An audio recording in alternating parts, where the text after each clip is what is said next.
Hi ಎಲ್ರಿಗೂ ನಮಸ್ಕಾರ. Share market in Kannada ಚಾನಲ್ಗೆ ನಿಮಗೆ ಸ್ವಾಗತ. ಜನವರಿ 28ರ ಮಾರ್ಕೆಟ್ ಅಪ್ಡೇಟ್ನ ಅಬ್ಸರ್ವ್ ಮಾಡೋದಾದ್ರೆ ಮಾರ್ಕೆಟ್ನಲ್ಲಿ ಇವತ್ತು ಸ್ವಲ್ಪ ರಿಕವರಿ ನೋಡೋದಕ್ಕೆ ಸಿಕ್ಕಿದೆ. ನಿಫ್ಟಿಯಲ್ಲಿ 128 ಪಾಯಿಂಟ್ಗಳ ಗೇನ್ ನೋಡೋದಕ್ಕೆ ಸಿಕ್ತು. 22,957ರ ಲೆವೆಲಲ್ಲಿ ನಿಫ್ಟಿ ಕ್ಲೋಸಿಂಗ್ ಅನ್ನ ಕೊಟ್ಟಿದೆ. ಹಾಗೆ ನಿಫ್ಟಿಗೆ 23,000ದ ಲೆವೆಲ್ ತುಂಬಾನೇ ಇಂಪಾರ್ಟೆಂಟ್ ಆಗುತ್ತೆ. ಆ ಒಂದು ರೆಸಿಸ್ಟೆನ್ಸ್ ಝೋನ್ ಅನ್ನ ನಿಫ್ಟಿ ಬ್ರೇಕ್ ಮಾಡಿದ್ರೆ ಇನ್ನಷ್ಟು ಪಾಸಿಟಿವ್ ಸೆಂಟಿಮೆಂಟ್ ಅನ್ನ ಎಕ್ಸ್ಪೆಕ್ಟ್ ಮಾಡಬಹುದು. ಸೆನ್ಸೆಕ್ಸ್ ನಲ್ಲಿ 535 ಪಾಯಿಂಟ್ಗಳ ಜಂಪ್ ಇವತ್ತು ನೋಡೋದಕ್ಕೆ ಸಿಕ್ತು. ಬ್ಯಾಂಕ್ ನಿಫ್ಟಿ ಕೂಡ ಸ್ಟ್ರಾಂಗ್ ಆಗಿತ್ತು. 800 ಪಾಯಿಂಟ್ಗೂ ಹೆಚ್ಚಿನ ಅಪ್ಸೈಡ್ ಬ್ಯಾಂಕ್ ನಿಫ್ಟಿಯಲ್ಲಿ ನೋಡೋದಕ್ಕೆ ಸಿಕ್ಕಿದೆ. ಬಟ್ ನಿನ್ನೆ ಯುಎಸ್ ಮಾರ್ಕೆಟ್ಸ್ಗಳಲ್ಲಿ ಸಾಕಷ್ಟು ವೀಕ್ನೆಸ್ ಇತ್ತು. ಎಸ್ಪೆಷಲಿ ಯುಎಸ್ನ ಐಟಿ ಇಂಡೆಕ್ಸ್ ನ್ಯಾಸ್ಡಾಕ್ನಲ್ಲಿ 3% ಕರೆಕ್ಷನ್ ನೋಡೋದಕ್ಕೆ ಸಿಕ್ಕಿದೆ. ಹಾಗೆ ನ್ಯಾಸ್ಡಾಕ್ನ ಪಾರ್ಟ್ ಆಗಿರುವಂತಹ ಎನ್ವಿಡಿಯಾ ಸ್ಟಾಕ್ ಪ್ರೈಸ್ನಲ್ಲಿ ಒಂದೇ ದಿನ 17% ಕರೆಕ್ಷನ್ ನೋಡೋದಕ್ಕೆ ಸಿಕ್ತು. ಎನ್ವಿಡಿಯಾ ಸ್ಟಾಕ್ ಪ್ರೈಸ್ನಲ್ಲಿ 2024ರ ವರ್ಷದಲ್ಲಿ ಸಾಕಷ್ಟು ಗೇನ್ಸ್ ನೋಡೋದಕ್ಕೆ ಸಿಕ್ಕಿತ್ತು. ಒಂದು ಸ್ಟ್ರಾಂಗ್ ರಿಟರ್ನ್ಸ್ ಅನ್ನ ಈ ಒಂದು ಕಂಪನಿ ಇನ್ವೆಸ್ಟರ್ಸ್ಗಳಿಗೆ ಜನರೇಟ್ ಮಾಡಿ ಕೊಟ್ಟಿತ್ತು. ಬಟ್ ಒಂದೇ ದಿನ ಎನ್ವಿಡಿಯಾ ಸ್ಟಾಕ್ ಇಷ್ಟೊಂದು ಕ್ರಾಶ್ ಆಗೋದಕ್ಕೆ ಮೇಜರ್ ರೀಸನ್ ಚೈನಾದ ಒಂದು ಸ್ಟಾರ್ಟ್ಅಪ್ ಕಂಪನಿ ಆಗಿರುತ್ತೆ. ಸೊ ಎನ್ವಿಡಿಯಾ ಸ್ಟಾಕ್ ಈ ರೀತಿಯಲ್ಲಿ ಗೇನ್ ಆಗೋದಕ್ಕೆ ಮೇಜರ್ ರೀಸನ್ ಜನರೇಟಿವ್ ಎಐ ಆಗಿರುತ್ತೆ. ಈಗ ಸಾಕಷ್ಟು ಕಂಪನಿಗಳು ಜನರೇಟಿವ್ ಎಐ ಮೇಲೆ ಕೆಲಸ ಮಾಡ್ತಿದ್ದಾರೆ. ಮೊದಲು 2022ರಲ್ಲಿ ಓಪನ್ ಎಐ ಅನ್ನುವಂಥ ಕಂಪನಿ ಚಾಟ್ ಜಿಪಿಟಿಯನ್ನು ಲಾಂಚ್ ಮಾಡಿದ್ರು. ಆಗ ಜನರೇಟಿವ್ ಎಐ ಮಾರ್ಕೆಟ್ನಲ್ಲಿ ಲಾಂಚ್ ಆಗಿತ್ತು. ಈಗ ಸಾಕಷ್ಟು ಕಂಪನಿಗಳು, ದೊಡ್ಡ ದೊಡ್ಡ ಕಂಪನಿಗಳು, ಗೂಗಲ್, ಮೈಕ್ರೋಸಾಫ್ಟ್ ಇವರೆಲ್ಲರೂ ಕೂಡ ತಮ್ಮ ಎಐ ಮಾಡೆಲ್ಸ್ಗಳನ್ನು ಬಿಲ್ಡ್ ಮಾಡ್ತಿದ್ದಾರೆ. ಸೊ ಎಐ ಅಂದರೆ ಡೇಟಾ ಆಗಿರುತ್ತೆ. ಸೊ ಡೇಟಾವನ್ನು ಸ್ಟೋರ್ ಮಾಡೋದಕ್ಕೆ ಒಂದು ಸರ್ವರ್ನ ಅವಶ್ಯಕತೆ ಇರುತ್ತೆ. ಸೊ ಈ ರೀತಿಯಲ್ಲಿ ಲಾರ್ಜ್ ಅಮೌಂಟ್ ಆಫ್ ಡೇಟಾವನ್ನು ಸ್ಟೋರ್ ಮಾಡ್ಕೊಳ್ಳೋದಕ್ಕೆ ದೊಡ್ಡ ದೊಡ್ಡ ಸರ್ವರ್ಗಳ ಅವಶ್ಯಕತೆ ಇರುತ್ತೆ. ಆ ಡೇಟಾವನ್ನು ಪ್ರೋಸೆಸ್ ಮಾಡೋದಕ್ಕೆ ಹೆಚ್ಚಿನ ಒಂದು ಪ್ರೊಸೆಸಿಂಗ್ ಪವರ್ ಇರುವಂಥ GPUಗಳ ಅವಶ್ಯಕತೆ ಇರುತ್ತೆ. ಆ ರೀತಿಯ GPUಗಳನ್ನು ಮ್ಯಾನೇಜ್ ಮಾಡುವಂಥ ಕಂಪನಿ ಅಥವಾ ಮ್ಯಾನುಫ್ಯಾಕ್ಚರ್ ಮಾಡಿ ತಮ್ಮ ಕ್ಲೈಂಟ್ಗಳಿಗೆ ಸಪ್ಲೈ ಮಾಡುವಂಥ ಕಂಪನಿ ಎನ್ವಿಡಿಯಾ ಗ್ರೂಪ್ ಆಗಿರುತ್ತೆ. ಸೊ ಎನ್ವಿಡಿಯಾ ಗ್ರೂಪ್ ಈ ರೀತಿಯ ಒಂದು ಬಿಸ್ನೆಸ್ ಮಾಡ್ತಿರೋದ್ರಿಂದ ಸ್ಟಾಕ್ ಪ್ರೈಸ್ನಲ್ಲಿ ತುಂಬಾನೇ ಜಂಪ್ ನೋಡೋದಕ್ಕೆ ಸಿಕ್ಕಿತ್ತು. ಯಾಕೆಂದ್ರೆ ಫ್ಯೂಚರ್ನಲ್ಲಿ ಎಐನಲ್ಲಿ ಇನ್ನಷ್ಟು ರೆವಲ್ಯೂಷನ್ಸ್ ಬರುತ್ತೆ. ಎಲ್ಲ ಕಂಪನಿಗಳು ಎಐ ಅನ್ನ ಬಳಸ್ಕೊಳ್ಳೋದಕ್ಕೆ ಸ್ಟಾರ್ಟ್ ಮಾಡ್ತಾರೆ. ಆದ್ರಿಂದ ಡೇಟಾ ಅವಶ್ಯಕತೆ ಕೂಡ ಹೆಚ್ಚಾಗಿ ಇರುತ್ತೆ. ಅದರಿಂದ ಹೆಚ್ಚಿನ ಪ್ರೊಸೆಸಿಂಗ್ ಪವರ್ ಇರುವಂಥ GPUಗಳ ಬೆಲೆ ಕೂಡ ಇನ್ಕ್ರೀಸ್ ಆಗ್ಬೋದು ಅಂತ ಈ ಸ್ಟಾಕ್ ನಲ್ಲಿ ತುಂಬಾನೇ ಜಂಪ್ ನೋಡೋದಕ್ಕೆ ಸಿಕ್ಕಿತ್ತು. ಸೊ ಯಾವಾಗ ಓಪನ್ ಎಐ ಚಾಟ್ ಜಿಪಿಟಿಯನ್ನು ಲಾಂಚ್ ಮಾಡಿದ್ರು, ಸೊ ಅದನ್ನ ಅವರು ಬಿಲ್ಡ್ ಮಾಡೋದಕ್ಕೆ ಸಾಕಷ್ಟು $1 ಮಿಲಿಯನ್ ಖರ್ಚು ಮಾಡಿದ್ರು. ಅದೇ ರೀತಿಯಲ್ಲಿ ಗೂಗಲ್ನ ಜೆಮಿನಿ ಆಗಿರ್ಬೋದು ಅಥವಾ ಬೇರೆ ದೊಡ್ಡ ದೊಡ್ಡ ಕಂಪನಿಗಳ ಎಐ ಮಾಡೆಲ್ಸ್ ಆಗಿರ್ಬೋದು, ಅದನ್ನ ಬಿಲ್ಡ್ ಮಾಡೋದಕ್ಕೆ ಸಾಕಷ್ಟು ದುಡ್ಡು ಖರ್ಚಾಗಿದೆ. ಹಾಗೆ ಸಾಕಷ್ಟು ಪ್ರೊಸೆಸಿಂಗ್ ಪವರ್ ಇರುವಂತಹ GPUಗಳನ್ನು ಕೂಡ ಬಳಸ್ಕೊಂಡಿದ್ದಾರೆ. ಬಟ್ ಈಗ ಚೈನಾ ಏನು ಹೊಸ ಒಂದು ಮಾಡೆಲ್ ಅನ್ನು ಲಾಂಚ್ ಮಾಡ್ತಿದ್ದಾರೆ, ಡೀಪ್ ಸೀಕ್. ಸೊ ಈ ಒಂದು ಮಾಡೆಲ್ ಅನ್ನು ಅವರು ತಯಾರು ಮಾಡೋದಕ್ಕೆ ಕೇವಲ $5 ಮಿಲಿಯನ್ ಬಳಕೆ ಮಾಡಿದ್ದಾರೆ. ಹಾಗೆ ಹೆಚ್ಚಿನ ಒಂದು ಪ್ರೊಸೆಸಿಂಗ್ ಪವರ್ ಇರುವಂತಹ GPUಗಳನ್ನು ಅವರು ಬಳಸಿಲ್ಲ. ನಾರ್ಮಲ್ GPUಗಳನ್ನೇ ಬಳಸಿಕೊಂಡು ಈ ಒಂದು ಮಾಡೆಲ್ ಅನ್ನು ಲಾಂಚ್ ಮಾಡಿದ್ದಾರೆ. ಹಾಗೆ ಈ ಒಂದು ಮಾಡೆಲ್ ಏನಿದೆ ಚಾಟ್ ಜಿಪಿಟಿ, ಗೂಗಲ್ನ ಜೆಮಿನೈ, ಈ ಎಲ್ಲದಕ್ಕೂ ಕೂಡ ತುಂಬಾನೇ ಕಾಂಪಿಟೇಷನ್ ಅನ್ನ ಕೊಡ್ತಿದೆ. ಹಾಗೆ ಆ ಎರಡಕ್ಕೂ ಕಂಪೇರ್ ಮಾಡಿದಾಗ ಹೆಚ್ಚಿನ ಒಂದು ಕೆಪಬಿಲಿಟಿ ಇದೆ ಅನ್ನೋದು ಎಕ್ಸ್ಪರ್ಟ್ಗಳ ವ್ಯೂ ಆಗಿರುತ್ತೆ. ಸೊ ಕಡಿಮೆ ದುಡ್ಡಲ್ಲಿ ಕಡಿಮೆ ಪ್ರೊಸೆಸಿಂಗ್ ಪವರ್ ಅನ್ನ ಬಳಸಿಕೊಂಡು ಚೈನಾ ಈ ರೀತಿಯ ಒಂದು ಎಐ ಮಾಡೆಲ್ ಅನ್ನ ಲಾಂಚ್ ಮಾಡಿರೋದು ಸೊ ಯುಎಸ್ ನ ಟೆಕ್ ಕಂಪನಿಗಳಲ್ಲಿ ಸಾಕಷ್ಟು ವೀಕ್ನೆಸ್ಗೆ ಕಾರಣ ಆಗಿದೆ. ಸೊ ಜನರೇಟಿವ್ ಎಐ ಮಾಡೆಲ್ಸ್ ಗಳನ್ನ ಬಿಲ್ಡ್ ಮಾಡೋದಕ್ಕೆ ಕಡಿಮೆ GPUಗಳು ಸಾಕು ಅಂತ ಅನ್ನಿಸ್ದಾಗ ಎನ್ವಿಡಿಯಾ ಪ್ರಾಡಕ್ಟ್ಸ್ ಗಳಿಗೆ ಡಿಮ್ಯಾಂಡ್ ಕಡಿಮೆ ಆಗುವಂತ ಚಾನ್ಸಸ್ ಇರಬಹುದು ಅಂತ ಸ್ಟಾಕ್ ಪ್ರೈಸ್ ನಲ್ಲಿ ಇವತ್ತು ವೀಕ್ನೆಸ್ ನೋಡೋದಕ್ಕೆ ಸಿಕ್ಕಿದೆ. ಬಟ್ ಈಗ ಚಾಟ್ ಜಿಪಿಟಿ ಏನಿದೆ ಮೈಕ್ರೋಸಾಫ್ಟ್ ನ ಅಂಡರ್ ಅಲ್ಲಿ ಇದೆ, ಗೂಗಲ್ ನ ಜೆಮಿನೈ ಆಗಿರ್ಬೋದು, ಹೆಚ್ಚಿನ ಒಂದು ದುಡ್ಡಿಗೆ ಅವರ ಸರ್ವಿಸಸ್ ಗಳನ್ನ ಸೆಲ್ ಮಾಡ್ತಾರೆ. ಆದ್ರಿಂದ ಈ ಕಂಪನಿಗಳಿಗೆ ಪ್ರಾಬ್ಲಮ್ ಆಗುವಂತ ಚಾನ್ಸಸ್ ಇರುತ್ತೆ. ಹಾಗೆ ಡೀಪ್ ಸೀಕ್ ಏನು ಮಾಡೆಲ್ ಅನ್ನ ಬಿಲ್ಡ್ ಮಾಡಿದ್ದಾರೆ, ಅದನ್ನ ಯಾರು ಬೇಕಾದ್ರೂ ಫ್ರೀ ಆಗಿ ಯೂಸ್ ಮಾಡಬಹುದಾಗುತ್ತೆ. ಇದು ಕೂಡ ಯುಎಸ್ ನ ಐಟಿ ಸ್ಟಾಕ್ ಗಳಲ್ಲಿ ವೀಕ್ನೆಸ್ ಬರೋದಕ್ಕೆ ಕಾರಣ ಆಗಿದೆ. ಸೊ ಈ ಒಂದು ನ್ಯೂಸ್ ನಿಂದ ಭಾರತದ ಕೆಲವೊಂದಿಷ್ಟು ಕಂಪನಿಗಳಿಗೂ ಕೂಡ ಇಂಪ್ಯಾಕ್ಟ್ ಆಗುತ್ತೆ. ಇನ್ಫೋಸಿಸ್, TCS, HCL ಈ ಕಂಪನಿಗಳಿಗೆ ಹೆಚ್ಚಾಗಿ ಇಂಪ್ಯಾಕ್ಟ್ ಆಗೋದಿಲ್ಲ.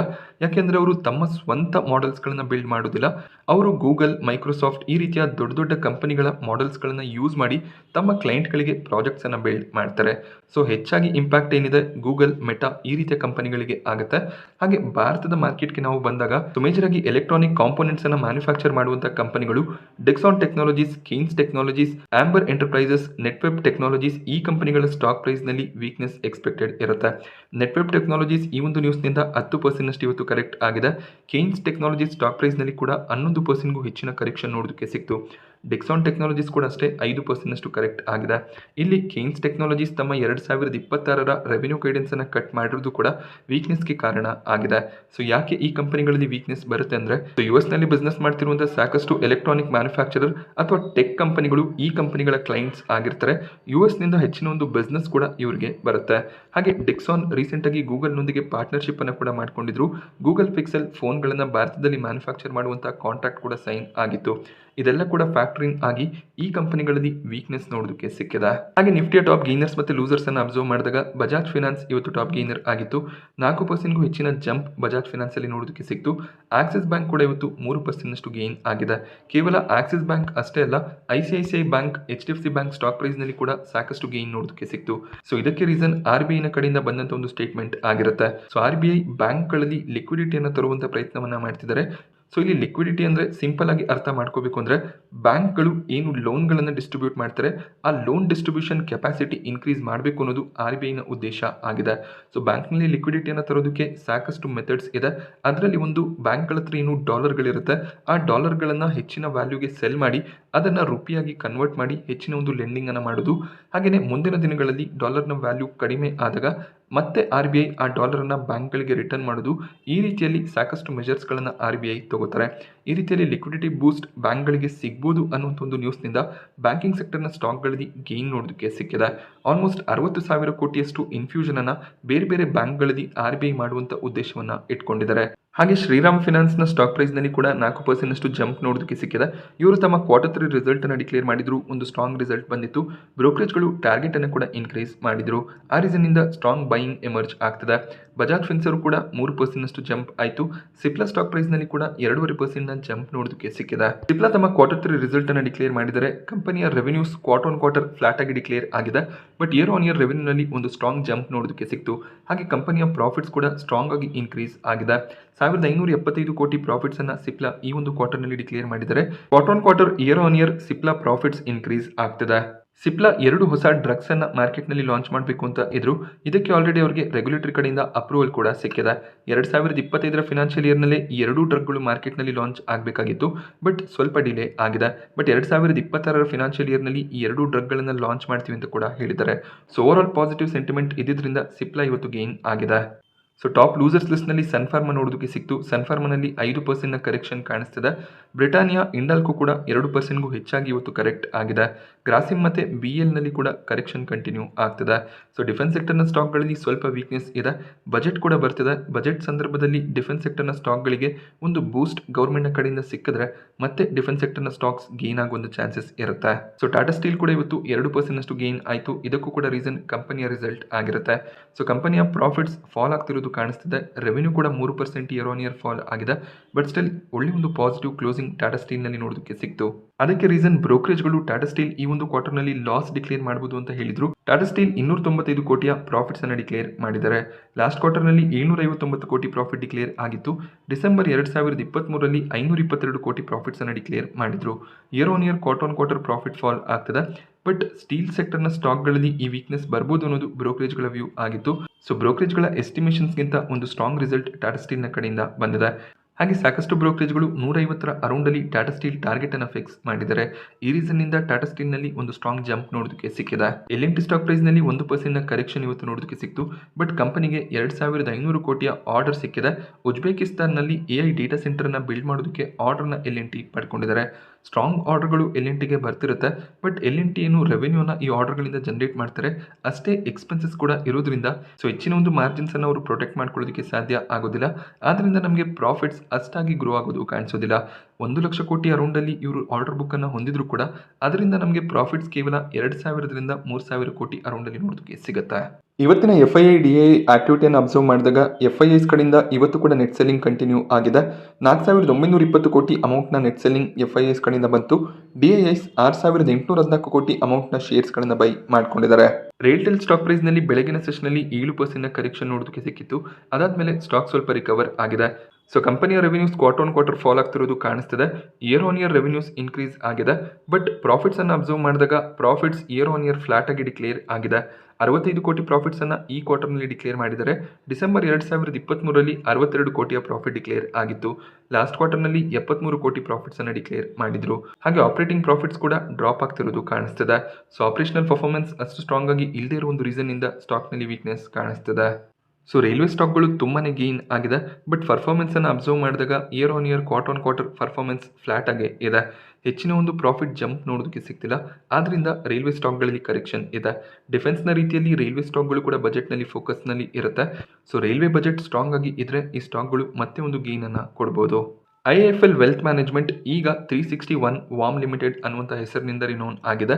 ಈ ಕಂಪನಿಯ ಸ್ಟಾಕ್ ಪ್ರೈಸ್ನಲ್ಲಿ ಕೂಡ 6% ಕರೆಕ್ಷನ್ ನೋಡೋದಕ್ಕೆ ಸಿಕ್ತು. ಇದಕ್ಕೆ ರೀಸನ್ ಇವರ ಪ್ರಿಮೈಸಸ್ಗಳಲ್ಲಿ IT ಡಿಪಾರ್ಟ್ಮೆಂಟ್ನ ಕಡೆಯಿಂದ ಸರ್ಚ್ ಆಗಿದೆ. ಕೆಲವೊಂದಿಷ್ಟು ಟ್ಯಾಕ್ಸ್ ಫ್ರಾಡನ್ನು ಕಂಪನಿ ಮಾಡಿದ್ದಾರೆ ಅನ್ನುವಂಥ ಒಂದು ರೀಸನ್ನಿಂದ ಇವರ ಡಾಕ್ಯುಮೆಂಟ್ಸ್ಗಳನ್ನು IT ಡಿಪಾರ್ಟ್ಮೆಂಟ್ ಚೆಕ್ ಮಾಡ್ತಿದ್ದಾರೆ. ಈ ರೀಸನ್ನಿಂದ ಸ್ಟಾಕ್ ಪ್ರೈಸ್ನಲ್ಲಿ ವೀಕ್ನೆಸ್ ಬಂದಿದೆ. ಇನ್ನು ಕೂಡ ಕಂಪನಿ ಇದರ ಬಗ್ಗೆ ಕ್ಲಾರಿಫಿಕೇಶನ್ ಅನ್ನು ಕೊಡಬೇಕಾಗಿದೆ. ಬಜಾಜ್ ಹೌಸಿಂಗ್ ಫಿನಾನ್ಸ್ ಸ್ಟಾಕ್ ಪ್ರೈಸ್ನಲ್ಲಿ 5% ಜಂಪ್ ನೋಡೋದಕ್ಕೆ ಸಿಕ್ತು. ಇವರು ತಮ್ಮ ರಿಸಲ್ಟ್ ಅನ್ನು ನಿನ್ನೆ ಮಾರ್ಕೆಟ್ ಅವರ್ಸ್ನ ನಂತರ ಡಿಕ್ಲೇರ್ ಮಾಡಿದ್ರು. ಈ ಒಂದು ಸ್ಟಾಕ್ ಅನ್ನ HSBC ಕವರ್ ಮಾಡಿದ್ದಾರೆ. ಹಾಗೆ ಅವರು ರೆಡ್ಯೂಸ್ ರೇಟಿಂಗ್ ಅನ್ನ ಕೊಟ್ಟು 90ರ ಟಾರ್ಗೆಟ್ ಪ್ರೈಸ್ ಅನ್ನ ಕೊಡ್ತಾ ಇದ್ದಾರೆ. ಈ ಮುಂಚೆ ಅವರು 110ರ ಟಾರ್ಗೆಟ್ ಪ್ರೈಸ್ ಅನ್ನ ಕೊಟ್ಟಿದ್ರು, ಅದನ್ನ ಇನ್ನೂ ಕೂಡ ಕಟ್ ಮಾಡಿದ್ದಾರೆ. ವ್ಯಾಲ್ಯೂಷನ್ ಎಕ್ಸ್ಪೆನ್ಸಿವ್ ಆಗಿರುತ್ತೆ ಅನ್ನೋದು HSBC ವ್ಯೂ ಆಗಿರುತ್ತೆ. ಬಟ್ ಇವತ್ತು ಸ್ಟಾಕ್ ಪಾಸಿಟಿವ್ ಆಗಿ ಕ್ಲೋಸಿಂಗ್ ಅನ್ನ ಕೊಟ್ಟಿದೆ. 2449 ಕೋಟಿ ರೆವೆನ್ಯೂನ ಈ ಒಂದು ಕ್ವಾರ್ಟರ್ನಲ್ಲಿ ಡಿಕ್ಲೇರ್ ಮಾಡಿದ್ದಾರೆ. ಲಾಸ್ಟ್ ಕ್ವಾರ್ಟರ್ ಹಾಗೆ ಲಾಸ್ಟ್ ಇಯರ್ಗೆ ಕಂಪೇರ್ ಮಾಡಿದಾಗ ಟೋಟಲ್ ಇನ್ಕಮ್ ಇನ್ಕ್ರೀಸ್ ಆಗಿದೆ. 548 ಕೋಟಿ ಪ್ರಾಫಿಟ್ಸ್ ಅನ್ನು ಡಿಕ್ಲೇರ್ ಮಾಡಿದ್ದಾರೆ. ಲಾಸ್ಟ್ ಕ್ವಾರ್ಟರ್ನಲ್ಲಿ 546 ಕೋಟಿಯ ಪ್ರಾಫಿಟ್ಸ್ ಇತ್ತು. ಹಾಗೆ 2023ರ ಡಿಸೆಂಬರ್ನಲ್ಲಿ 437 ಕೋಟಿ ಪ್ರಾಫಿಟ್ಸ್ ಅನ್ನು ಡಿಕ್ಲೇರ್ ಮಾಡಿದ್ರು. ಸೊ ಪ್ರಾಫಿಟ್ಸ್ ಕೂಡ ಕನ್ಸಿಸ್ಟೆಂಟ್ ಆಗಿ ಇಯರ್ ಆನ್ ಇಯರ್ ಇನ್ಕ್ರೀಸ್ ಆಗ್ತಿರೋದು ಕಾಣಿಸ್ತಿದೆ. ಕ್ವಾರ್ಟರ್ ಆನ್ ಕ್ವಾರ್ಟರ್ ಸ್ವಲ್ಪ ಪ್ರಾಫಿಟ್ಸ್ ಫ್ಲಾಟ್ ಆಗಿ ಇದೆ. ಬಟ್ ಓವರ್ ಆಲ್ ಒಂದು ಸ್ಟ್ರಾಂಗ್ ರಿಸಲ್ಟೇ ಬಜಾಜ್ ಹೌಸಿಂಗ್ ಫಿನಾನ್ಸ್ನ ಕಡೆಯಿಂದ ಬಂದಿದೆ. ಹಾಗೆ ರೀಸೆಂಟಾಗಿ ಮಾರ್ಕೆಟ್ನಲ್ಲಿ ಲಿಸ್ಟ್ ಆದಂಥ ಕಂಪನಿ ಸ್ವಿಗ್ಗಿ ಇವತ್ತು IPO ಪ್ರೈಸ್ನ ಕೆಳಗಡೆ ಟ್ರೇಡ್ ಆಗೋದಕ್ಕೆ ಸ್ಟಾರ್ಟ್ ಆಗಿತ್ತು. 390ರ IPO ಪ್ರೈಸನ್ನು ಕಂಪನಿ ಸೆಟ್ ಮಾಡಿದ್ರು. ಇವತ್ತು 389ರ ಲೋ ನೋಡೋದಕ್ಕೆ ಸಿಕ್ತು. ಬಟ್ ಆ ಒಂದು ಲೆವೆಲ್ನಿಂದ ರಿಕವರಿ ಕೂಡ ನೋಡೋದಕ್ಕೆ ಸಿಕ್ಕಿದೆ. ಸೊ ಇಲ್ಲೂ ಕೂಡ ಅಷ್ಟೇ ವ್ಯಾಲ್ಯೂಷನ್ ಎಕ್ಸ್ಪೆನ್ಸಿವ್ ಆಗಿರುತ್ತೆ. ಮಾರ್ಕೆಟ್ನಲ್ಲಿ ಲಿಸ್ಟ್ ಆಗಿದ ತಕ್ಷಣ ಕಂಪನಿಯ ಬ್ರ್ಯಾಂಡ್ ವ್ಯಾಲ್ಯೂ ಬೇಸಿಸ್ ಮೇಲೆ ಬೈಯಿಂಗ್ ನೋಡೋದಕ್ಕೆ ಸಿಗುತ್ತೆ. ಬಟ್ ವ್ಯಾಲ್ಯೂಷನ್ ಅನ್ನೋದು ಕೂಡ ತುಂಬಾ ಇಂಪಾರ್ಟೆಂಟ್ ಆಗುತ್ತೆ. ಮಾರ್ಕೆಟ್ನಲ್ಲಿ ಕೂಡ ವೀಕ್ನೆಸ್ ಇರೋದ್ರಿಂದ ಸ್ಟಾಕ್ ಪ್ರೈಸ್ನಲ್ಲಿ ಕರೆಕ್ಷನ್ ಕಾಣಿಸ್ತಿದೆ. ಬಟ್ ಝೊಮ್ಯಾಟೋಗೆ ಕಂಪೇರ್ ಮಾಡಿದಾಗ ಸ್ವಿಗ್ಗಿಯ ವ್ಯಾಲ್ಯೂಷನ್ ಜಸ್ಟಿಫೈ ಆಗುತ್ತೆ. ಸ್ವಿಗ್ಗಿ ಒಂದು ಲಾಸ್ ಮೇಕಿಂಗ್ ಬಿಸ್ನೆಸ್ ಆಗಿದೆ. ಬಟ್ ಝೊಮ್ಯಾಟೊ ರೀಸೆಂಟಾಗಿ ಪ್ರಾಫಿಟೇಬಲ್ ಆಗಿತ್ತು. ಬಟ್ ಸ್ವಿಗ್ಗಿ ಕೂಡ ತಮ್ಮ ಲಾಸನ್ನು ಕಡಿಮೆ ಮಾಡಿಕೊಂಡ್ರೆ ಮತ್ತೆ ಸ್ಟಾಕ್ ರಿಕವರ್ ಆಗುವಂಥ ಚಾನ್ಸಸ್ ಇರುತ್ತೆ. ಹಾಗೆ IPOಗಳ ವಿಚಾರಕ್ಕೆ ಬಂದಾಗ ಡೆಂಟಾ ವಾಟರ್ಸ್ನ IPO ಅಲಾಟ್ಮೆಂಟ್ ಸ್ಟೇಟಸ್ ಆಲ್ರೆಡಿ ಬರಬೇಕಾಗಿತ್ತು. ಹೊಸ ಒಂದು ರಿಜಿಸ್ಟರ್ ನಮಗೆ ನೋಡೋದಕ್ಕೆ ಸಿಗ್ತಾರೆ. ಇಂಟಿಗ್ರೇಟೆಡ್ ರಿಜಿಸ್ಟ್ರಿ ಅನ್ನುವಂಥ ರಿಜಿಸ್ಟರ್ನಲ್ಲಿ ಅಲಾಟ್ಮೆಂಟ್ ಸ್ಟೇಟಸ್ ಲಿಸ್ಟ್ ಆಗಬೇಕಾಗಿತ್ತು. ಯಾವುದೇ ರೀತಿಯ ಮೆಸೇಜ್ ಇಲ್ಲಿವರೆಗೂ ಬಂದಿಲ್ಲ. ಹಾಗೆ ಈ ಒಂದು ರಿಜಿಸ್ಟರ್ನ ವೆಬ್ಸೈಟ್ ಕೂಡ ಕ್ರ್ಯಾಶ್ ಆಗಿದೆ. ವೆಬ್ಸೈಟನ್ನು ಆಕ್ಸೆಸ್ ಮಾಡೋದಕ್ಕೆ ಕೂಡ ಸಾಧ್ಯ ಆಗ್ತಿಲ್ಲ. ನಾಳೆ IPO ಲಿಸ್ಟ್ ಆಗಬೇಕಾಗಿದೆ. ಬಟ್ ಇನ್ನೂ ಕೂಡ ಅಲಾಟ್ಮೆಂಟ್ ಬಂದಿಲ್ಲ. ನೋಡಬೇಕಾಗತ್ತೆ ಲಿಸ್ಟಿಂಗ್ ಏನಾದರೂ ಡಿಲೇ ಆಗುತ್ತಾ ಅಂತ, ಅಥವಾ ಇವತ್ತು ರಾತ್ರಿ ಒಳಗಡೆ ಫೈನಲೈಸ್ ಆದರೆ ನಾಳೆ ಲಿಸ್ಟಿಂಗ್ ನೋಡೋದಕ್ಕೆ ಸಿಗ್ಬೋದು. ಡೆಂಟಾ ವಾಟರ್ಸ್ನಲ್ಲಿ ಗ್ರೇ ಮಾರ್ಕೆಟ್ ಪ್ರೀಮಿಯಂ ಇನ್ನಷ್ಟು ಕಡಿಮೆ ಆಗಿದೆ. 25% ಲಿಸ್ಟಿಂಗ್ ಗೇನ್ನ ಎಸ್ಟಿಮೇಷನ್ಸ್ ಇರುತ್ತೆ. ಡಾಕ್ಟರ್ ಅಗರ್ವಾಲ್ ಹೆಲ್ತ್ ಕೇರ್ನ IPO ನಾಳೆ ಸಬ್ಸ್ಕ್ರಿಪ್ಷನ್ಗೆ ಓಪನ್ ಆಗ್ತದೆ. ಕೇವಲ 3% ಪ್ರೀಮಿಯಂ ಇದೆ. ಸೊ ಇದೇ ರೀತಿಯಲ್ಲಿ ಪ್ರೀಮಿಯಂ ಕಂಟಿನ್ಯೂ ಆದರೆ ಅವಾಯ್ಡ್ ಮಾಡ್ಬೋದು. ಕೊನೆ ದಿನದವರೆಗೂ ವೆಯ್ಟ್ ಮಾಡಿ, ಅದಾದಮೇಲೆ ಅಪ್ಲಿಕೇಶನ್ ಹಾಕ್ಬೋದಾಗುತ್ತೆ. ಆಲ್ರೆಡಿ IPO ರಿವ್ಯೂ ವಿಡಿಯೋನ ಮಾಡಿದ್ದೀನಿ, ನೋಡಿಲ್ಲ ಅಂದರೆ ಲಿಂಕ್ ನಿಮಗೆ ಡಿಸ್ಕ್ರಿಪ್ಷನ್ ಬಾಕ್ಸಲ್ಲಿ ಅವೈಲೇಬಲ್ ಇರುತ್ತೆ. ನಾನಿವತ್ತು ನಿಮಗೆ ಮಾರ್ಕೆಟ್ನ ಬಗ್ಗೆ ಕೊಟ್ಟಂಥ ಇನ್ಫಾರ್ಮೇಷನ್ ಇಷ್ಟ ಆದರೆ ವಿಡಿಯೋನ ಲೈಕ್ ಮಾಡಿ. ಹಾಗೆ ಇದೇ ರೀತಿಯ ಮಾರ್ಕೆಟ್ ಅಪ್ಡೇಟ್ಸ್ಗಳಿಗೋಸ್ಕರ ಚಾನಲ್ನ ಸಬ್ಸ್ಕ್ರೈಬ್ ಮಾಡ್ಕೊಳ್ಳಿ. Thank you friends.